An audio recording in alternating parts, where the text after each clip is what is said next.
Hello, everybody, and welcome back to another episode of Comics Della Morte, aka Comics of Death. And we got a new guest on the show, and episode 107, Demon Bitch, I Hate You All, with Christie Shinn. Thank Yeah. you for coming on. And Yeah. so, pretty much, we're going to start before we get into the comic and just asking questions and stuff like that. You're an Sure. artist and a writer, so pretty much tell anyone that's going to be watching after the show or coming on later, what age did you really want to take comics seriously instead of just something for fun as a kid? I think I started drawing comics when I was a kid. Okay. So we all do that shit, We start off as a kid. I was an artist, and then it kind of shifted like, oh, maybe I'll do fine art and graphic design because I didn't know if I wanted to do sequentials that much. And then I started drawing other stuff like I just started drawing other stuff like then I got caught up in fine art and printmaking and zines in college. But on some level I kind of knew I would do comics on a certain level, even though I was like trying to say, no, I will be this and I will be that, and like it was all well planned out. And that's not how life is. And at times it gives you what you want, but it throws these weird little curveballs at times. You can't That's why I've learned that like you can't like totally be anal about how you do things, because it turns out that that is totally not what's going to happen. So you kind of have to roll with it. Sorry, I'm like trying on something new, but yeah, that was kind of one of those things that I had to do, and that was really cool in itself. And then I guess like I hit comics like really, I started really doing it as of 2015. Said fuck it, I'm just Gotcha. going to do it, and it kind of just I just did it. I didn't overthink it. Mhm. Very cool. Yeah. And when you were you were saying you were doing the fine art and everything, when you were transitioning to comics, sometimes people who mostly do drawing and then do the writing, do you feel that it was hard for you at first to really grasp the idea of writing not so much in such a small box because you'll just take away from the artwork? Well, see, here's the thing. I would draw stuff. Hey, Matt. Hey, Pops. So, Hey, what I would Pops. do is that I think I just kind of started evolving. Like when I did, what is it? When I did Personal Monsters, that itself was not a comic, but it's a precursor to the Demon Bitch universe, right? So Gotcha. when I did the book Personal Monsters, Demon Bitch kind of evolved from it, and I had already like drawn and written the most meanest shit I possibly could, and it was just cleansing, and people really liked it. So I just started. That's when I kind of threw myself head on. Like I worked with other writers. Like I did Planned Parenthood. That won a Ringo Award, surprisingly. I mean, it was funny because I was so new to comics in that regard. I would been mostly a reader or participator, not necessarily a creator. So I was Mhm. starting to get to know the awards. And the editor Molly was like, "Oh, we won a Ringo Award! Isn't that awesome?" I'm like, "What's that?" So I had to Google it, and I'm like, "Holy shit!" And it was only like 2 or 3 years into when I was doing, but I threw myself head on. I did Nightmare Theater, the first one, with God, I'm like sound terrible because I know these people, but this one is Nightmare Theater. There's some of them that I got right here, and Ooh, this very one, nice. sorry, and this is let me see, what is it? Bloodline Comics Very right here. cool. That's kind of rare. It's not really in print so much anymore. And then the Planned Parenthood I could probably still get, but I have. It's just been like because I go to more and more shows and have more and more books. I try to carry some, but this always Mhm. sells out like crazy. Planned Parenthood, Ooh, I and I love won the the Ringo Award for colors. the anthology. Yeah, and I did draw this, so a lot of the anthologies that I worked on, and I've done the Cthulhu is hard to spell. I think the first and second one by Russell Nolte put that together, and that was I wrote and drew a majority of them, save for mine. And then during that whole time, it was all happening at the same time. I then drew Demon Bitch, and then Demon Bitch kind of got me into writing more because I was doing those one shot fucking things, and Mhm. so that kind of helped warm me up. And then when I did Sepulcher, and again, if the timeline is so little hazy, it's not because I'm deliberately trying to jump back and forth. They were done all so close together that it's sort of like, well, it's one right after the other. So Sepulchre was done. And that was when I actually wrote and drew a full story in its entirety on that level. That. So it's about a woman whose husband tries to kill her to marry another woman, and he fucks up, and she doesn't die, and she goes to kill him because she lost her voice. Very cool. Mm-hmm. So before we get into that and everything, you as an artist, when you were developing your style and everything, like was there anybody that you had like inspiration, or it's like, you know what, screw it, I'm gonna do the best that I feel that I can and just progress more? Well, when I was a kid, I would copy comics. Like I would kind of copy like by hand, by eye, Yeah, like as we what all like do. Real Yep. Ghostbusters, Dirty Pair, things like that. When I was a Oh, Real kid, Ghostbusters. Yeah. yeah. Now comics, yeah, now comics. Mhm. I like the drawing. I don't know if I like the newest iteration of Ghostbusters. I kind of like the Real Ghostbusters in that regard because it just seemed like I like the movies of that Ghostbusters. I have not seen Afterlife yet, Oh, but I really enjoyed it. yeah, I heard it was really good. The one with all the women on it, it could have been better. I heard, but I heard the writing just wasn't as good. It was I just wish kind they of would have made a movie based off of the Real Ghostbusters cartoon because I was a big fan of it as a kid yeah. growing I up. love that one too, and yeah, so I did that, and so I would copy them. So it's Adam Warren, Masume Shiro. There was some Studio Ghibli, but like really early Nausicaa, because there's this really horrible dub called Warriors of the Wind. It's really shitty. Like people remember, like I think the 2010 version of Nausicaa of the Wind, and it was actually Nausicaa with Patrick Stewart and Uma Thurman. It was really good, and it was good. Don't get me wrong, it was Yeah. really good. But if you saw Warriors of the Wind, it was terrible. Like the dub was bad. And this is Gotcha. when people were starting to learn dubbing and starting to do that and starting to match up the mouth with the Japanese style and the voice acting and things like that. Oh, You yeah. know, so so the American voice actors were trying to learn to do that rather than it being this weird sort of thing.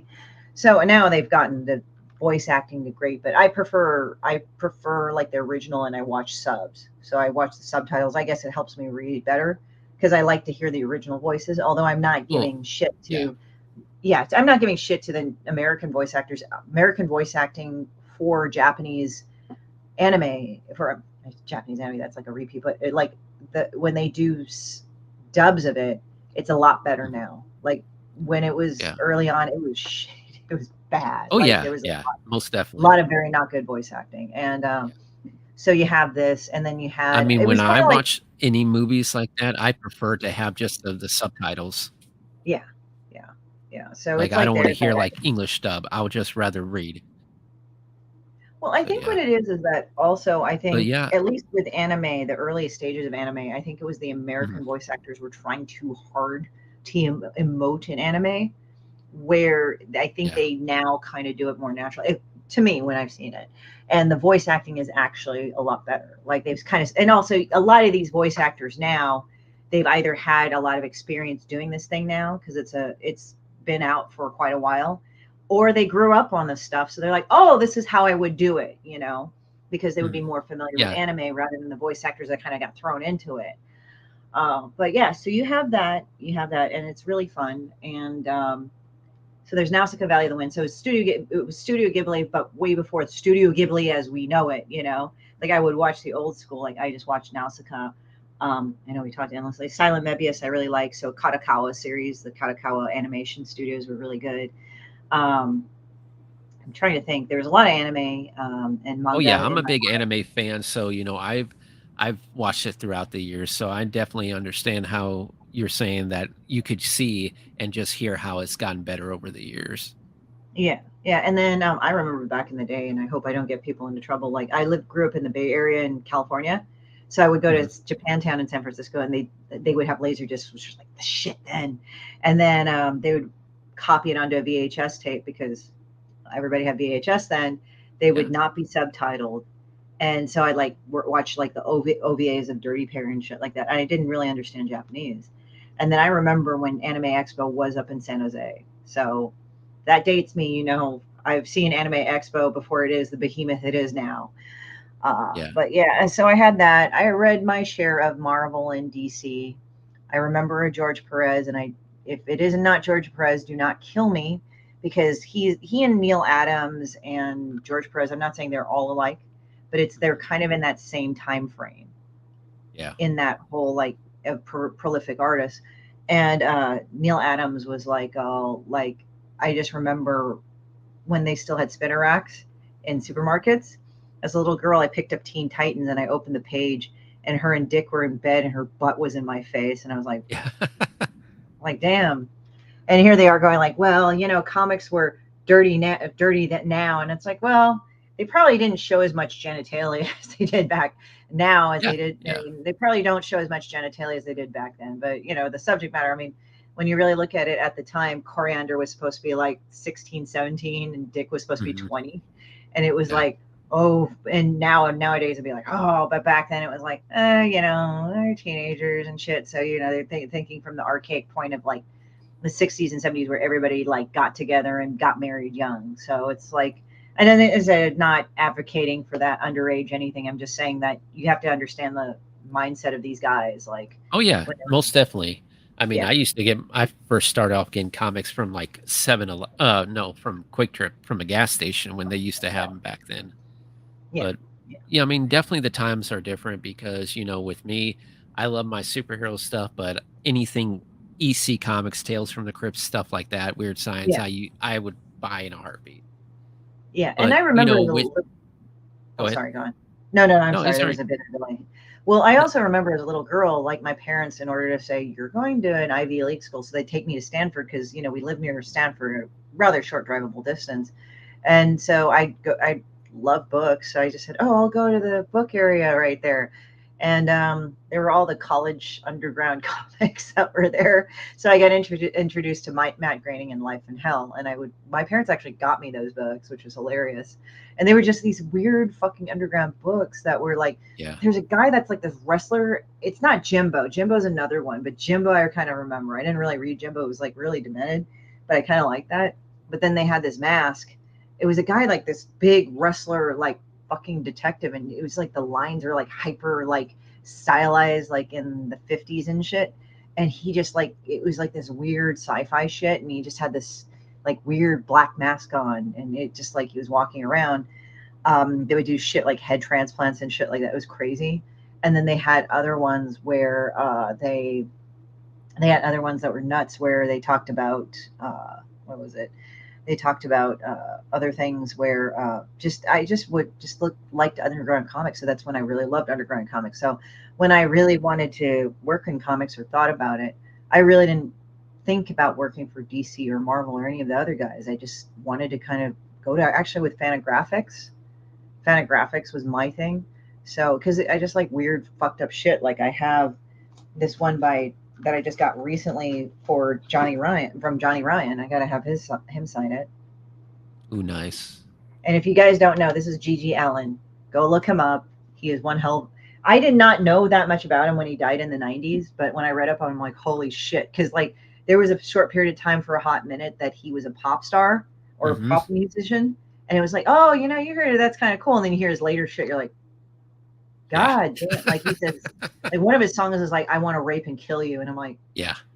like, oh, fuck. You know, like, I don't know if the guy was like really that batshit crazy, but the amount of drugs he was on at the time, I think it would just scramble your brain up at that rate. I mean, he later died of like after one of his multiple overdoses. I'm like, well, that's what happened. It was like, if you just, this guys look up Gigi Allen at some shit, but yeah. And I got into punk at around college time. So I think that kind of flavored it too.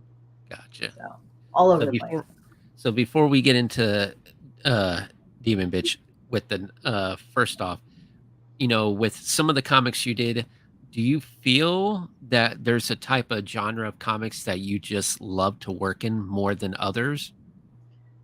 I would say I like underground. I mean, I like underground Mhm. and independent. Yeah, I gotcha. think for me, I mean, as I said, if DC or Marvel approached me to do, you know, a Batman story or a X-Men story, I'm not going to be like, yeah, fuck you. Like, I actually would kind of be open to that. I am Gotcha.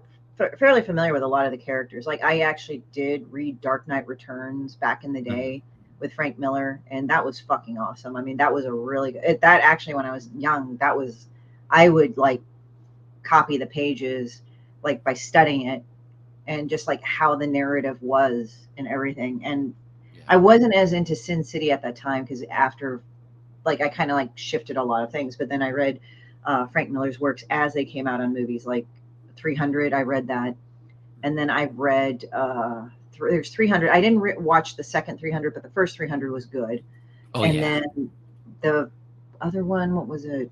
There was 300, and then there was there was another one that he did, and I just totally like blanked on it. There was like they did an animated movie of Dark Knight Returns. I didn't watch that one, but I did watch 300, and there was another one that he did that was very stylized, and I can't remember it, but I remember reading some of the graphic novels of it. I think it just totally jumped my head. But I've gotten to Frank Miller. I've watched Sin City, so I have watched Sin City. So they did it pretty well to like the movie. Yeah. I mean, the How do book. you like the spirit? Yeah, it was done really well. I mean, Yeah. I think it would have been really cool if they animated it exactly like how the comic was, thinking Yeah. about it. But I mean, when they did a live action movie, I didn't think it was bad. I thought it was pretty damn good.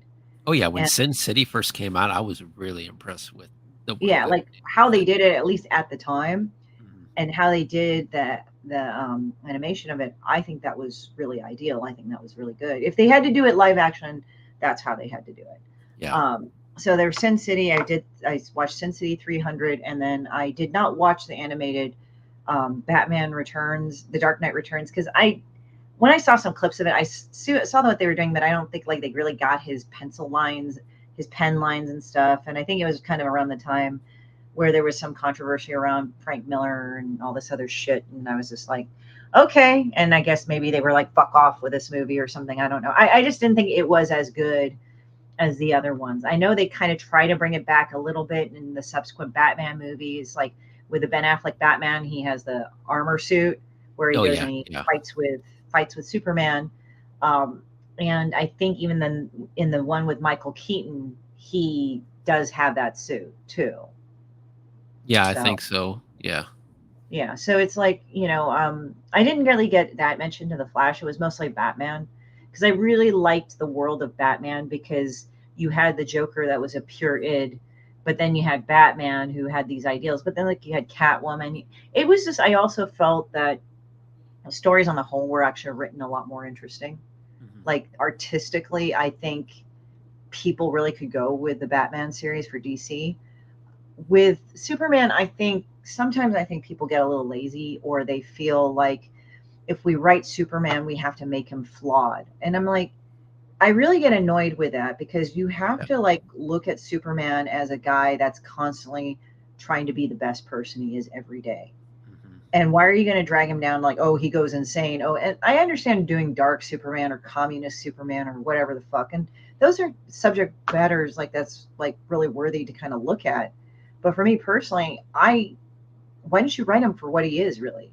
Yeah, the It's like, Boy oh well, Scout, the American, yeah, the all-American dream, basically, like they made him in the beginning. So yeah, yeah, it's more like that. I mean, as I said, it's not something I want to go out of my way to like emulate. But I mean, if somebody asked for a Superman story, I would like to write it, but in the traditional sense of Superman, not in the traditional sense of like, oh, let's make him emo and shit. I'm like, okay, he's a human being. I mean, technically he's an alien, but he's supposed to be a character that has these moments and pros and cons. But I think it's very fucking lazy to write him as like this angry emo person. And I'm like, yeah, I don't know if I could really stand behind that. I'm not saying that you make Superman into this guy that isn't relatable, but you can make a good character that's happy all the time, somewhat relatable. I mean, mhm. the fact that I think Alan Moore in The Killing Joke made simultaneously the Joker into this guy you wanted to fucking kill for what he did to Barbara Gordon, but then Yeah, again, you felt kind of sorry for him, which mhm, was really good writing, and it wasn't done in a way to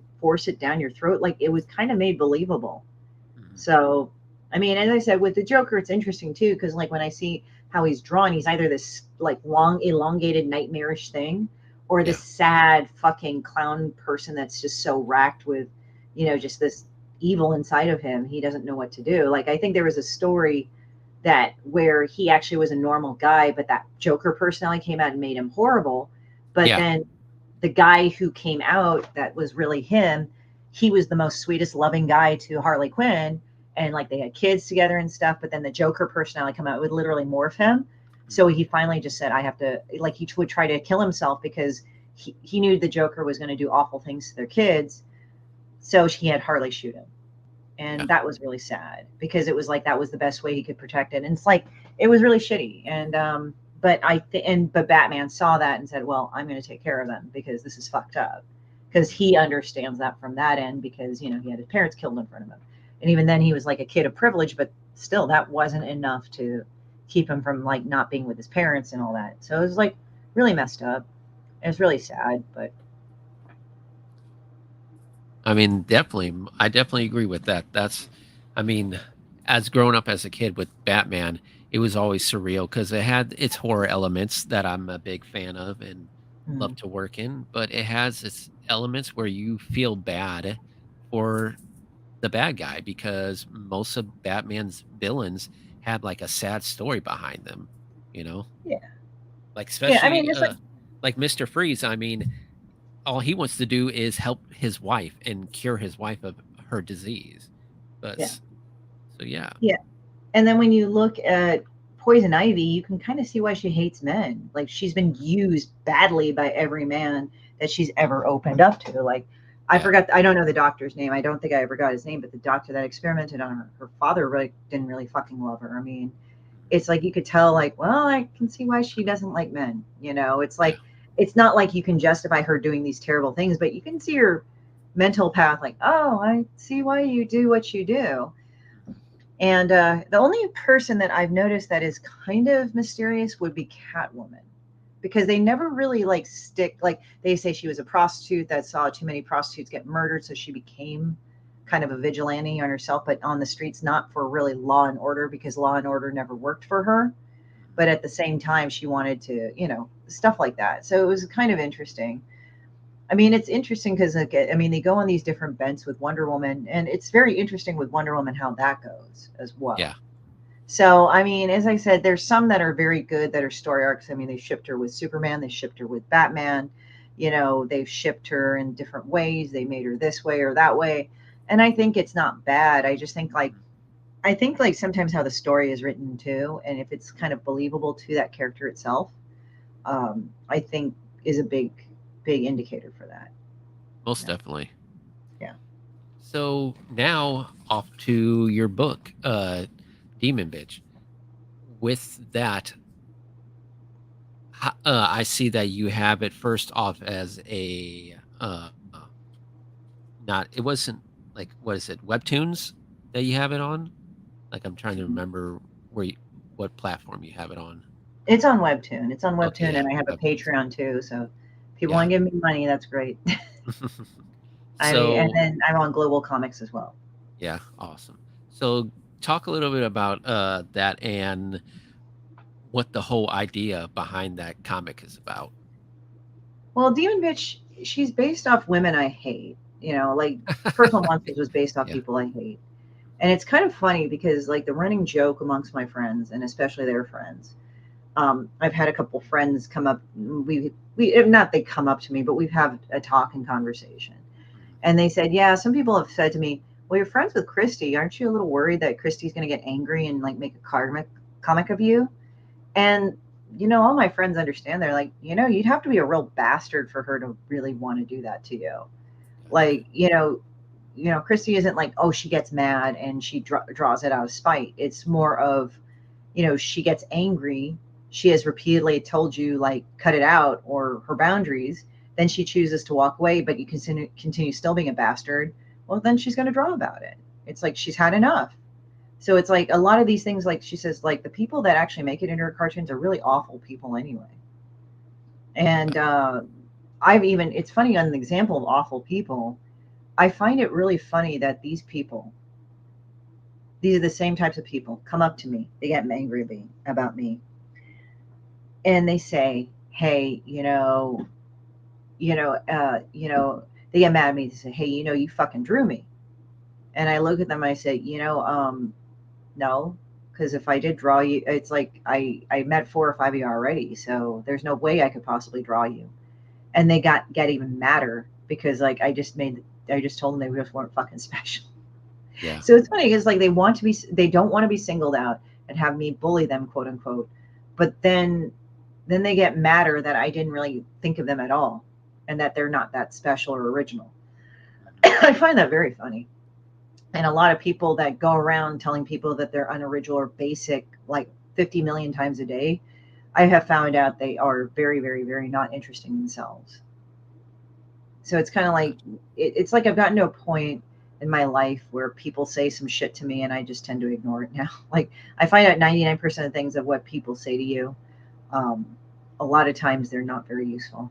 Like they'll just say, "Oh well, if a person says this and that, it means this." It's like actually not really, but okay, go away. You know, Oh, I like it definitely just under it's like, or like your I life, definitely you tell me understand. this that I shouldn't do this, but you're doing exactly the same thing that I'm doing. I mean, I'm not doing. Like you're doing the same thing that you're suggesting, and your life is fucking up miserably. So why should I listen to you? Yeah, exactly. You Mm. know, there's a lot of rude people in the world, I and they expect you to give them an answer. I think so too. Or number two, what I find interesting is the people that talk in absolutisms, which I find funny.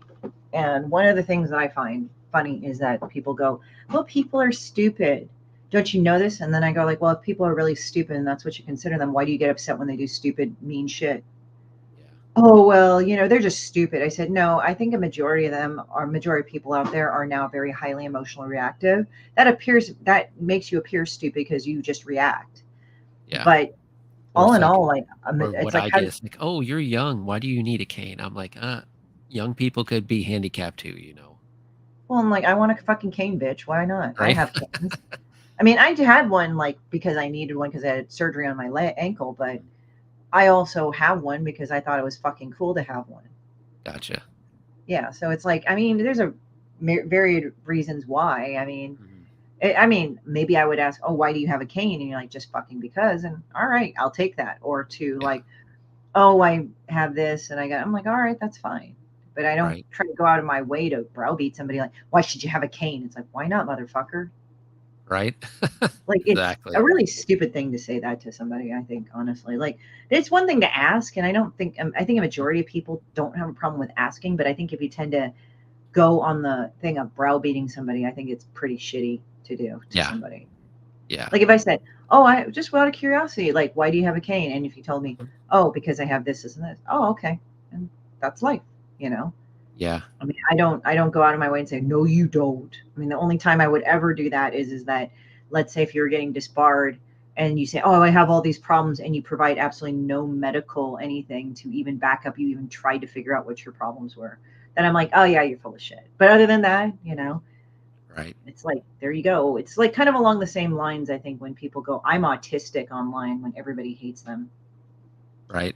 It's like, and people that I knew, I did a demon bitch cartoon out of that, and everybody knew what the fuck I was talking about. Like the people that laughed the hardest were either A, my friends on the spectrum, B, my friends married to people on the spectrum, and or C, the people that had close relatives be on the spectrum, like their sisters or brothers or whatever, be on the spectrum, or all of the above. They were like, "We get this." Mhm. Because it's just like I've run into people saying I'm non-neurodivergent. And it's like, okay, I just see that you're an asshole. That's completely different. And I don't think that you are, but I think you're saying that so you don't get blamed for your bad behavior. Is that it? Yeah. So it's like it's funny. But yeah, it's funny. I had an interesting talk with Richard Fairgray. I interviewed him at my lunch hour. I have those at 12 to 2 on Wednesdays, Pacific Standard Time. And we were chatting about, like, identification is not necessarily making you into the hero. It's only the first step in a process to deal with whichever you're doing. Gotcha. So, Very cool. yeah. My little orange So, asshole, he's here. My ramen noodle fuck. so how long have you been doing your comic for? Like you said back 2015? No. That was Yeah. when you got inspiration for it. Well, I would say 2015, 2016 off the top of my head to now for Demon Bitch. Gotcha. But I've worked on so many other things since then. Mhm. So with that, you're going to be coming out with like the physical book and everything. How I don't believe I had too many. people on the show yet that does the webtoons like me and you, but how do you would tell the audience like how to go about like okay, some people that might be like, well, what's the point buying your book if I could just go online and read the comic for free? Well, okay, first of all, with a book, you get a signature. You get my personal Exactly. signature, and I write fucking stupid shit in it. Secondly, you know, the thing is that it's a physical book. Hmm. Now people go like, well, it's a physical book. Like, I don't know. Like, I don't understand about this book because, you know, why would you need a physical book other than an electronic? Well, people really actually like to hold books in their hands. They like to Yeah. feel it. And I've had people say, wow, your book feels really nice. Thirdly, like in my books, I put in different sketches, I put in different fan art. You're not going to get that from the webtoons themselves. If it's Or you could have compiled in a book, artists, like the writers, like at the end, like talk about how you, what gave you inspiration for this story and stuff like that, you know? well, I would think more of like I've asked some, excuse me, I've asked some of my comic book friends, like, you know, you want to draw or something, and it's interesting also to see how people will draw Demon Bitch. Like Mhm. in the next book, Mog Park will actually have a piece of fan art with Demon Bitch, and they're just like she's like standing there. It's like oh, he's another sucker, and she's like holding a skull and stuff, like that or something. I can't really do it or like that. And it's she's sexy and it's funny because like I just laugh because I had a number of people like draw Demon Bitch sexy. I don't really have a problem with it. I just think it's funny, you know, because it's like she's supposed to be this nasty piece of shit that probably has every venereal disease on the planet times 20,000. And for some reason, she just like people just want to draw her sexy too, which is hilarious. Yeah. I'm like, okay, I have yet to see a cosplay of Demon Bitch, but I am pretty sure that's coming on the pipe. Oh yeah, who knows? You never know. Oh yeah. Well, if she like, oh, excuse me, I am not tired. By the way, I sleep weird hours, so I apologize, guys. I'm actually pretty cogent, but yeah. So how many Kickstarters have you done of this comic? This one I have done four. I've had done five. One, the first one failed because I was still trying to figure out the platform, but Oh every yeah. subsequent Kickstarter has been successful. So I've been using that. And I'd say this is my sixth Kickstarter off the top of my head. Very I'm cool. collaborating with a couple of other people with other Kickstarters, so it's a nice cross promotional thing. But hey, I'm all for signing up and stuff like that. So Right. Well, I could definitely say that from what I've read and seen, I really enjoy it. It gets a laugh out of me. And sometimes you just need to just sit down and enjoy something funny. I mean, and that's what I really like about your stuff. You're and what's sad about the world sometimes that people are afraid to say mean things sometimes, but I mean, it's not like you're trying to like I don't know. Just I'm just used to comedy back then where people weren't afraid to say stuff just because they were going to offend someone, you know. I think it's just like this. It's the best way to look at humor is like not to go with what's trending, Yeah, but it's to go with about observing the people that are following what's trending because that's actually exactly. much more amusing. You Mhm. know, because like if you do the oh let's follow what's trending, let's so we're new, you tend to adopt or you tend to see a lot of people that clout chase the fuck out of everything, and it's really disgusting and whorish to me. Like it's very pornographic and very cheap. I have seen people like say things like, "Well, I'm Latina, but then I'm Afro Latina," and even though that's not inaccurate, it's like, are you kind of like one of those times back in the days where you know how like you came from a noble house and you tacked on as many fucking things that you guys like, I am Brian, son of Edward, that of the family tree of Leonard, and blah blah. Like the more shit you add, so is it like you adding more of that shit is more of like your fucking title, nobility title, because it's Right? stupid bullshit, you Exactly. know? And it's like I think it should be listed by your accomplishments and your focus rather than anything else. But you know, it's like fine, I identify as Korean American, I'm a woman, straight, you know, I do this and that, and I'm a comic book creator, like I'm an artist and a writer, but I mean, I don't need to tack on things to my name self-consciously. I think that's it. I think everybody's kind of like a lot. I don't want to say everybody. Then I'm breaking my own rule, but a lot of people who clout chase seem to do that. They seem to add more of these attempts at external validation by attacking on as many things on their list as possible, and I find it Well, yeah, pretty gross. I mean, yeah, we can because look at most the of the time comics. those people are not even gonna really care about that culture or care about that stuff. It's Well, like, they usually also say very stupid things in order to yes, make themselves sound smart, and mhm, their logicals are amazing. Like pinching his ass because he's starting to bite things, and I have a problem with that.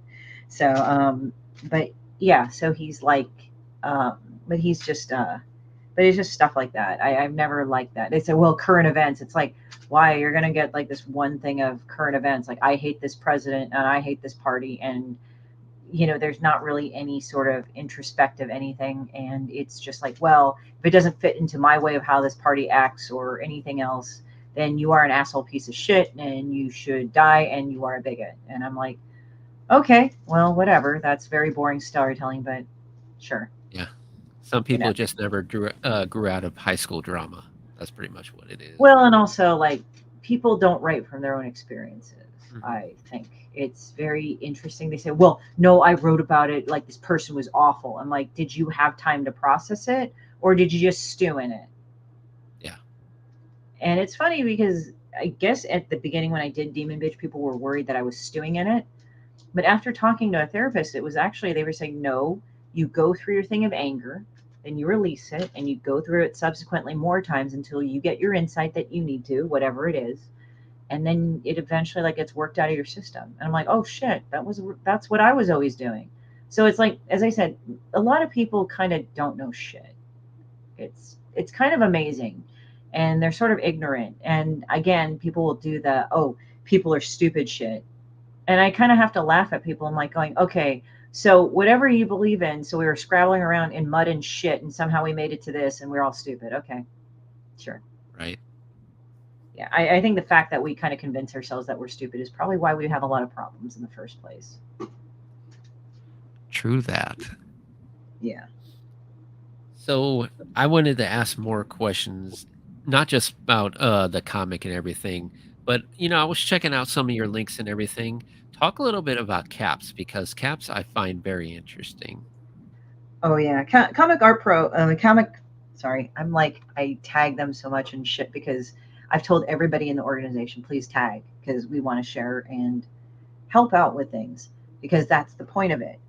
Mhm. It was started by Mark Evanier, Don Rico, and Sergio Aragonès. And it's funny, I kind of share the same birthday as him, Sergio, because I was like, oh yeah, I wonder how what's going on with him. And I look, I'm like, oh, he was born on the 6th, like me. So I was kind of laughing about that when I found that out, and now I'm president of it, so that's hilarious too. So that's how I brought it up. That's kind of ironic, but yeah. So it started in '77 by those guys, and I am familiar with Sergio Aragonés's work. I am familiar with Mark Evanier's writing. I used to grow up with Garfield and Friends, the animated stuff, the animated series. So that was fun. It was like, oh, Classic. cool. And it's essentially a network and organization to help people in sequential and non-sequential art for comics. So this involves letters, pencilers, inkers, and also include writers. Very I think cool. I listed all the arts and colorists as well. So sorry, anything to do with the sequential arts and coloring. We do have a lot of animators, but you do not get in because you are an animator. That's just another facet of what they do. Mhm. So they say, well, I storyboard. Well, okay, you storyboard, nice. What the thing is that you need to for this is a comics related thing. So do you do any comics? And Yeah. what we do is that we look at these people because like it's evolved. People used to go and be printed and published, and now it's like we don't it's not that we don't have any of that, but we are realizing that there are a lot of people that self-publish and they're very good. Like Charlie Stickney of White Ash. He is a great writer. He was published by Scout for a little bit, but even before then, he was a force on his own for White Ash. And then he left Scout, and still he is a force with White Ash. He has a very big following. He is like insane with Kickstarters. There's Madeline. I mean, they're not members, but what I'm using them as good examples. Or Madeline Holly Rosing. I did her cover by the way for the Kickstarter for the independent creator, and she does a lot of Boston Metaphysical, and that has gotten very successful in its own traction. So we have a lot of people in this day and age where you can actually take initiative and make your own comics. Oh yeah. Blake Tucci was kind of one of those guys too. The image guys started off that way. So the thing is that what you need to do, and what people need to do and understand, is that it has evolved. People now are using Kickstarters. Even publishers will look at you if you've run 4 or 5 different like successful Kickstarters. Like, they will pay attention to you by how you market yourself, how you conduct yourself, and how you build up your fan base and maintain it. For So sure. I am, yeah. So I am kind of at this point now where I am. I think it's like you kind of have to do your own business. It's not that publishers are shitty or whatever. You can still publish with the big publishers. You're not any less validated to get into caps. But what I found out is that it's not the end all be all for that. So we always Yeah. look at criteria of like, how long have you been doing it? Not necessarily years, but just to the level of professionalism that we look at. So it's like me and the rest of the board will evaluate it. We generally take 1 or 2 weeks, depending on like how busy it gets, but that's just the general time frame. Then we get back to the person and then make them a member, or not. Like, we send them an acceptance or rejection letter, and that's what's great about it. And it's like a lot of people have put up very fucking top notch work.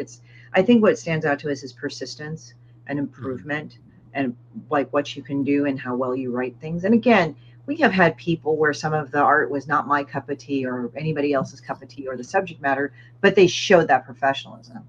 So for Yeah. me, at least, on my end, I can't speak for everybody else, but what I would like to say with my organization is that I would say that you have to go and be neutral enough. Like, I may not like this because of this subject matter, but it's well done. It's professional. It's good. Mhm. On that criteria, I have to judge it. This person shows a certain level of, very good professionalism, very good improvement, very just how it looks, how they tell the story. All right, that's good. With writers, we ask for like a few story arcs so we can see. I mean, because if you like want to get into the group and you've written X-Men from like 75 to 80 or something, and you're like, okay, we don't want every single X-Men book, but just like a Right. story arc, like enough of a story arc that we can tell what your sample. It's like a writing sample. Yeah. So Very cool. I was curious about that. But yeah, most so yeah. but now more with the comic and everything. Like, how fast do you say that you get like each book out or each webtoon? Like, do you write a webtoon a week, or how does that go for you? I release them weekly, but I kind of go with the flow of creation. And I know a lot of artists tend to have a schedule and they work well with a schedule. Yeah. I think the mistake we tell artists is that you have to do this same thing exactly all the time. And it's like, no, but you definitely set a deadline and go by it. But what I do Yeah. sometimes is that I'll go and say, okay, I do a Demon Bitch, I release it Wednesday, and I kind of will relax and kind of just do whatever. And then all of a sudden, you go boom. Like, I'll sometimes draw 3 or 4 different cartoons and save them for weeks, for the week. Sometimes I'll just go and just like do one, and then when the other time comes nigh, then I'll start doing them. It really just depends when it hits, and when I'm more relaxed, that's when it happens. Do you feel that like, from when you first started until now, like, you get more like interactions and more people like talking with the comics? Because I'm not on webtoons, on what is it, I forget the other name, just because I don't think webtoons allows like gore and stuff on their thing, unlike the other ones. So, like, do you feel that like in the beginning people weren't commenting and liking a lot, but now people are like always like saying stuff in the comments? Because I know, like, if more people comment and more people like your stuff, then more people are going to be able to see it on webtoons, if I think that's how it works. I personally think that persistence is always key, Yeah. and I do believe in engagement on a social media level. Hmm. But there are some ways it's not always apparent. Like, I've always told people at cons, on panels, don't start stupid fucking fights online. That is like Yeah. the stupidest fucking thing you could ever do for yourself. You may think that some of the other comic people, that since they're doing it and there's all this drama, you're going to go and be okay with that. You're going to be fine. And I'm like, no, you're not.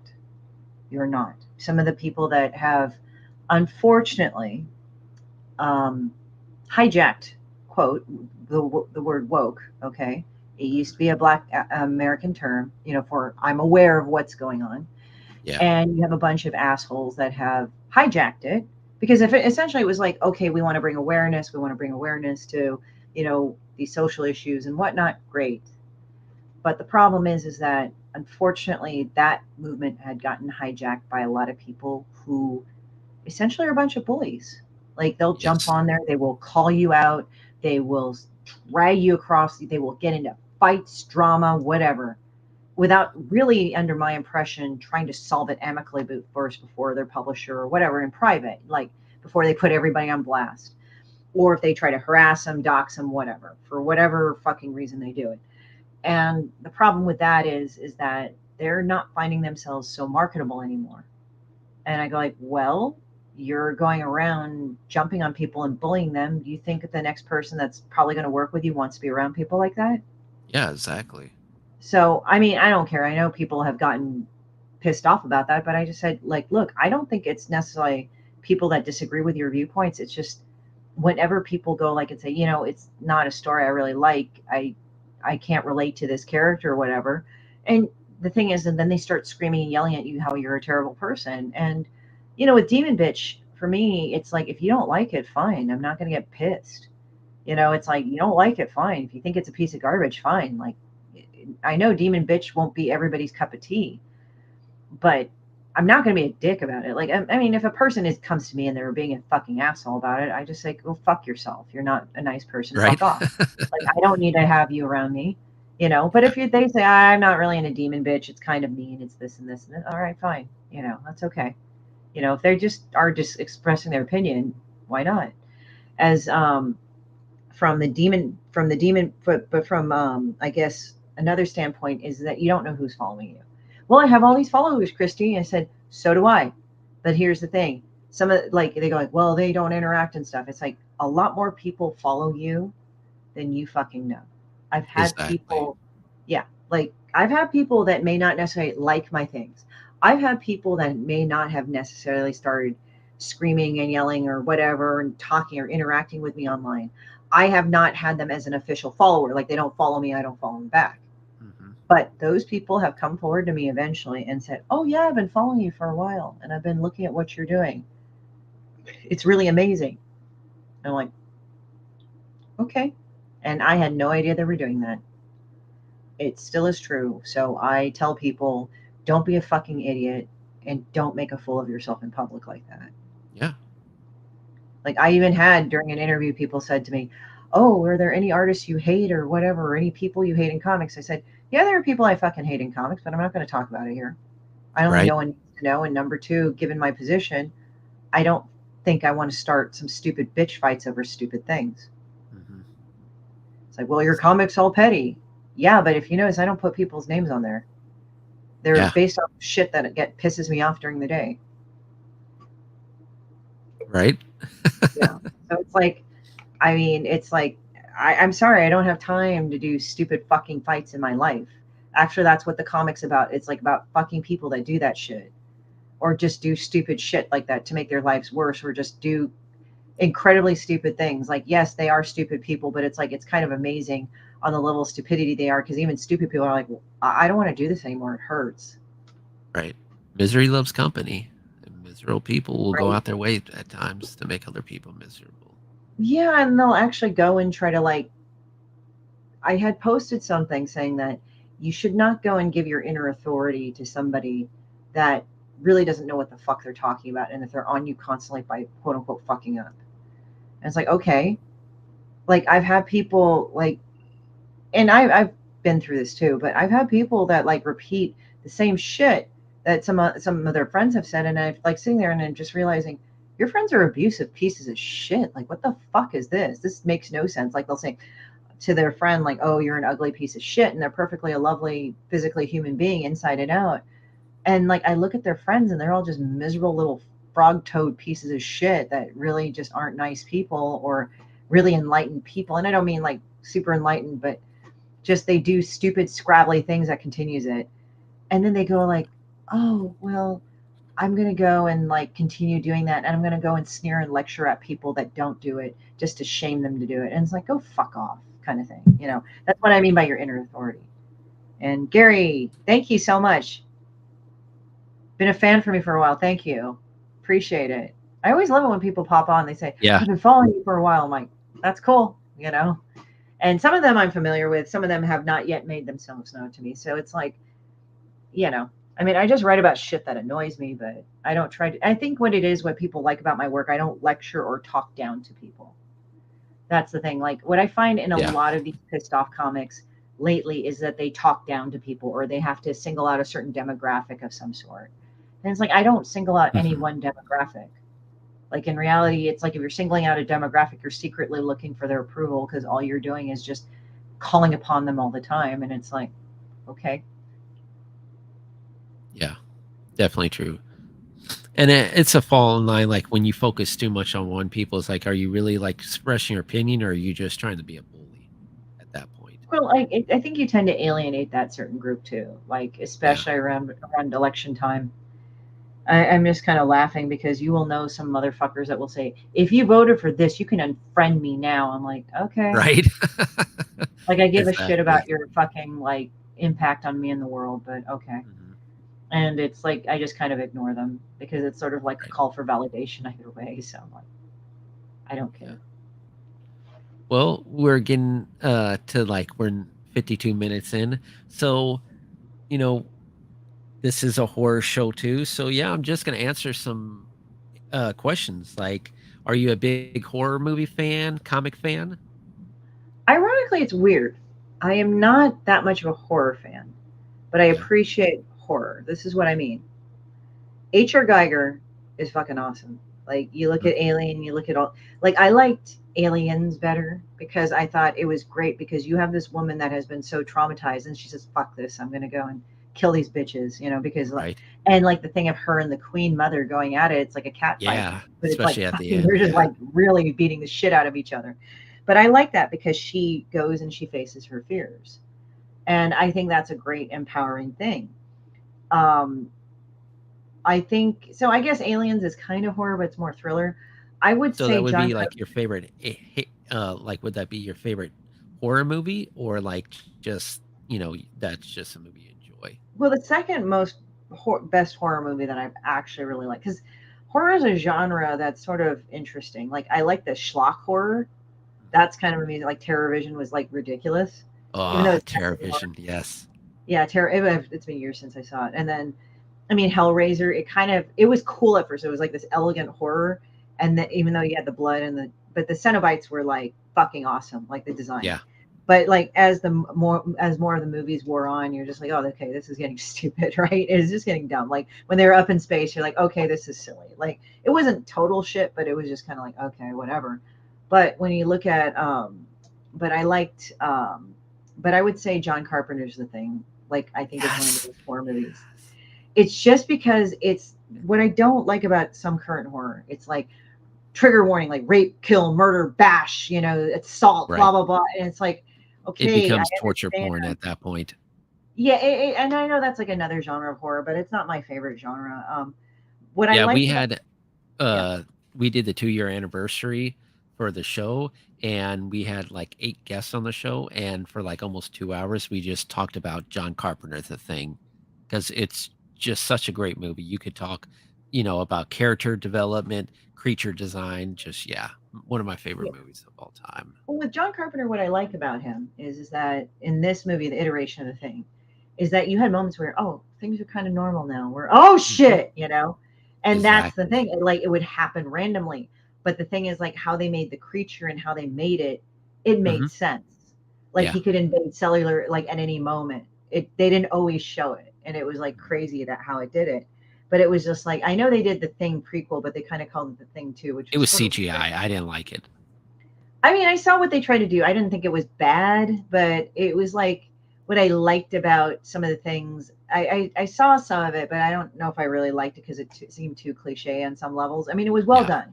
And I knew Well, how they yeah, wrote the I story. agree with that, but yeah, Yeah. I definitely like the first one better. But like certain shit that made you cringe in the best way was like when they wanted to defibrillate the guy's chest. And he put his hands in there, Hmm. and the fucking mouth like bites his hands off. You're like, oh god, you know. And you as an artist or a creator, like, oh god, my arms, you know. But it was good. Right. Like it made you cringe in the right way. Or Yeah. like, you know, when they were testing the blood and they tied everybody up, and then they tested this one guy's blood, it's like "Ah!" like that, and they fucking torched him. But it's like that whole and everybody's like, Right. oh shit, you know, and they were like freaking the fuck out. But I mean, that's the thing. It's like that was what was cool about that stuff is that they Hmm. were it was like, oh, normal, this is oh shit, you know. It's like, or they put the Right. infected dog with the other dogs, and the other dogs are like, fuck this, we don't want to be here, but they couldn't do anything, and then it started fucking Hmm. up the dogs, and they were just trying to burn it, and then it got away, like how it would always Yeah. get away, like that annoying little fucking fly shit. So I mean, I think the thing is John Carpenter. I know there was a '50s version of it. I have not watched that one yet, but the John Carpenter's The Thing, I think, is probably the best one that I've watched. Yeah. Definitely agree. I would say that's the best one because I really think, as I said, I'm not into horror as much as a genre. Actually, when I was younger, I did more of gore. Like I actually would just watch. I would go to fucking websites like Rotten and Ogrish and all that, and look at all Yeah. that shit. So it's like nowadays, I think guess things don't gross me out as much anymore. I mean, I don't really look at those sites anymore. It's like you do that when you're fucking stupid and young. You're like, oh, look at that. But after a while, like you're like, okay, I've already seen this shit. Whatever, you know. Well, that's why I tell people with horror, not just movies, but like if you want to like make horror comics, there's so many subgenres. You could focus on doing a slasher horror comic, a sci-fi, supernatural, a suspense, so many different genres of horror that you could do instead of just one type of like same old Yeah. thing. But when you like, you're not a big horror fan and everything, but out of all the 80s slashers, is there one slasher that you thought that was really cool? Well, there was one that looked fucking just ridiculous. And I don't know if they did it, but I think I saw something that was akin to that. I don't know if it's the 80s or 90s, but I think it was the early 2000s, but it was really fucking stupid. It was like Freddy versus Jason, and it was just ridiculous. Like they were just going Yeah, that at was it. And early 2000s. Yeah. yeah, yeah. And I think they were trying to do one of Ash versus Jason versus, Freddy. And I'm just kind of looking at it and saying, actually, I actually like They Night, had a comic of it. yeah, like I think it was Evil Dead. I watched all Mhm. the Evil Dead series till 3 in the morning. I was like, oh fuck, and I had no idea Army of Darkness was part of that until later. So we Right. watched it all, and it was like fucking ridiculous. Yeah. And I just wish that they could have done Ash versus Jason versus Freddy. It's because it just would have been fucking ridiculous. That's all. Oh, It would yeah, just of be stupid. course. I mean, they did Ash versus Return of the Evil Dead a while ago. They even have an Evil Dead musical, which I have not got to see. I need to see that fucking musical just because you have to. Right. But Bruce Campbell, I've always heard was a wonderful person, and I think I've never met him, but he seems like a pretty cool dude. Like I think one person kind of told him he was sucked or something, but they were a real asshole about it. And he said, "Then get the fuck out of here. Why are you here?" Right. It's just like I was laughing because it's like I would have said that. Like, why the fuck are you here to tell me I'm a shit, that I suck? Then leave. Why did you just spend X amount of time here waiting to say that to me? Like, what kind of clout were you trying to go for? Mhm. So it's like, it's like you don't have to go and approve of me. Get the fuck out of here, kind of thing. But I think, but I heard he was like a really cool guy. That's the thing. Yeah. Like, have you Oh wait, I can't hear you. What? I can't hear you. Sorry, your sound went out. I apologize, guys. All of a sudden his sound went out, and I want to answer this question before we go. Hello? I can't hear you. I'm sorry. Oh, it's okay. You can type it out. I'll answer that. How about that?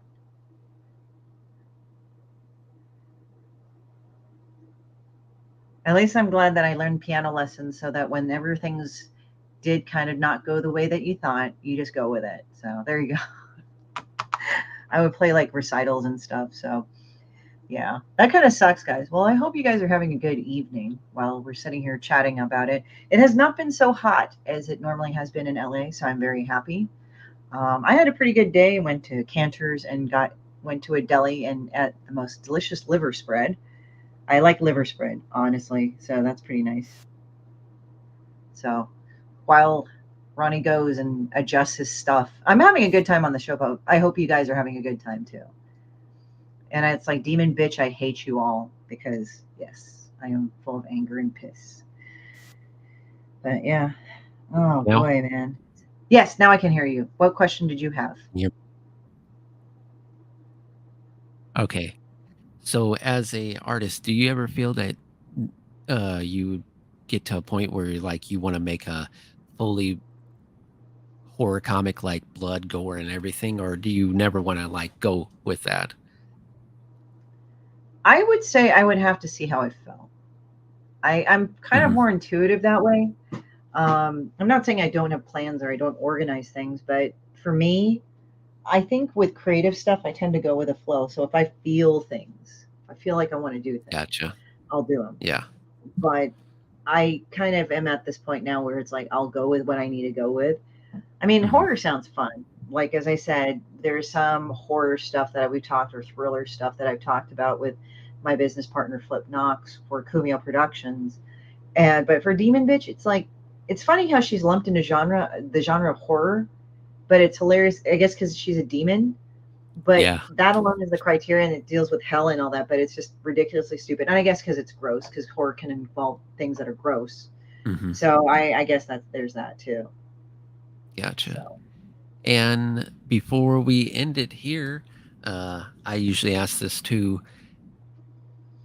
with the like with Universal Studios monsters like Frankenstein, Werewolf, Dracula.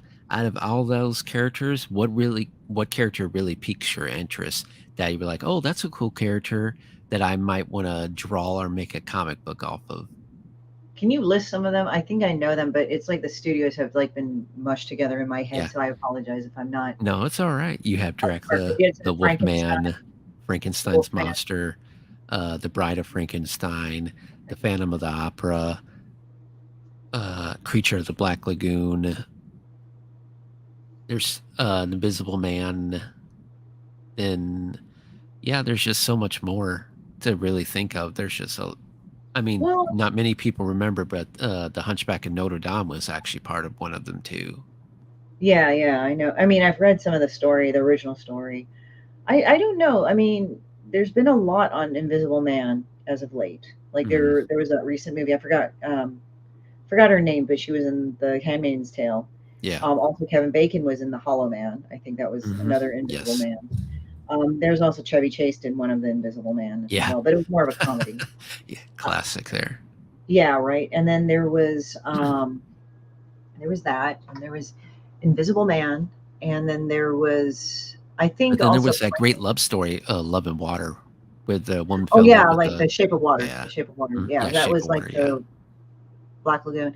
I also think possibly well the thing is I can't think of Frankenstein because it's not that you have the two movies that you have that movie that was recent, Mhm. Frankenstein with Kenneth Branagh. That's the one I remember. But I know my friend Richard is doing a Kickstarter right now called The Ex-Wives of Frankenstein, and it was like Elizabeth Frankenstein and the Bride of Frankenstein. And he's doing that one, and it's a good one. But I'm just thinking, I don't know which ones I do. They did Wolfman recently, but it Yeah. wasn't really that good. I mean, people kind of panned it. I know there's the American Werewolf series, like in London and in Paris. Mhm. That was done. Not the Paris one was done a while ago, but so was London.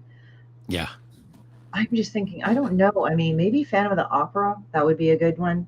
And it was kind Mhm. of funny because Robert Englund did Phantom of the Opera, but it was not a singing thing. He just was the Phantom of the Opera, and he Yeah. made a deal with the devil and he burned his face and shit and he lived. It was kind of a silly movie, but it was kind of a cool adaptation. Mhm. It's been done, I think it was done in the late 80s, early 90s. Um, Maybe Hunchback of Notre Dame. I have thought of that. I Yeah. haven't really kind of thought there's Creature of the Blue Lagoon. I mean, there's Frankenstein.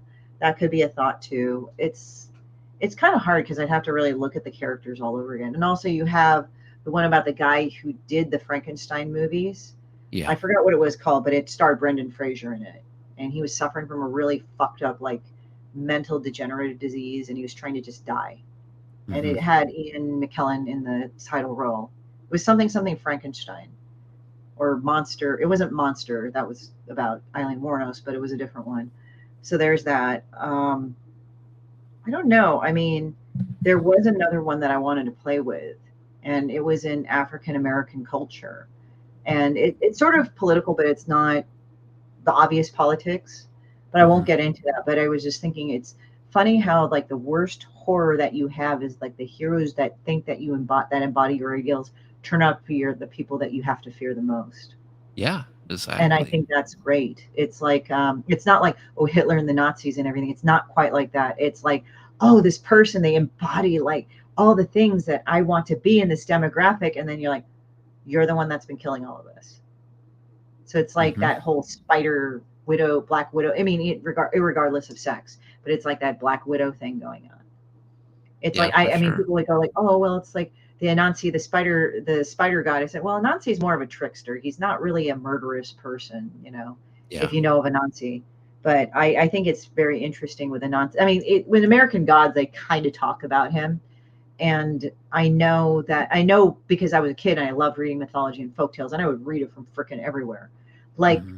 I wish Disney would actually adapt, and this is not horror, and as an aside, but Disney should actually look at some of the folk tales of the South. Like they say, well, Song of the South. I'm like, okay, that was written by Uncle Remus, who was a black man, but Yeah. that's different. That's not what I'm talking about. But they should really look into doing an adaptation of John the Conqueror and Pretty Pearl, and it's based off of African African centered voodoo and hoodoo. And it's actually a really good story. I used to read it a lot in high school, and I was like, this is fucking awesome. And when I sat there and I was like, Disney should actually do more stories like that. If they really want to go into everything else, do John the Conqueror and Pretty Pearl. Like that would be amazing to do. And it talks about magic, it talks about hoodoo, it talks about voodoo, it talks about spirits. I forgot what the spirit's name is, but he masquerades as a human being. So, and then Pretty Pearl also has like an alternative that's an older woman called Mama Pearl. So I thought like if Disney did that type of stuff, I think that would be really awesome. I mean, they Yeah. do the thing of like they do the inclusivity stuff, but then they'd also like explore other tales that nobody else has known, Hmm. and people don't get that. It's like, and people can go like, well, it's a folk tale. How are they going to know? It's like I read it, I understood it. Is it in plain English? This is Right. from America. Like why not read it? Like I think it's great. So it's like she goes off on an adventure and all that. She's like a part god or whatnot, or she's a Loa or something. I forgot exactly what it was in the book, but she was not entirely human, and she wanted to see what the humans did and everything. And so her brother is John de Conquer, who's a hero amongst you know the African folk in the South at the time. And it's just this whole thing, and it's like this whole rich lore that people should just fucking try and look at. And I think that's in the South in general. I forget which area, but it's a really good book, and they're a really cool cast of characters. And I think if they did that, that would be fucking great. Pretty cool. Yeah. Well, we're past the 1 hour mark. It's been great to have you on the show. Mhm. Definitely, if you have another Kickstarter or, we haven't spent an hour talking about Aliens 2, you could come on the show and talk about that movie with us because Yeah. sometimes when we have free time, we just like to talk about a random like horror topic, no matter what the case may be, even if it's about a movie.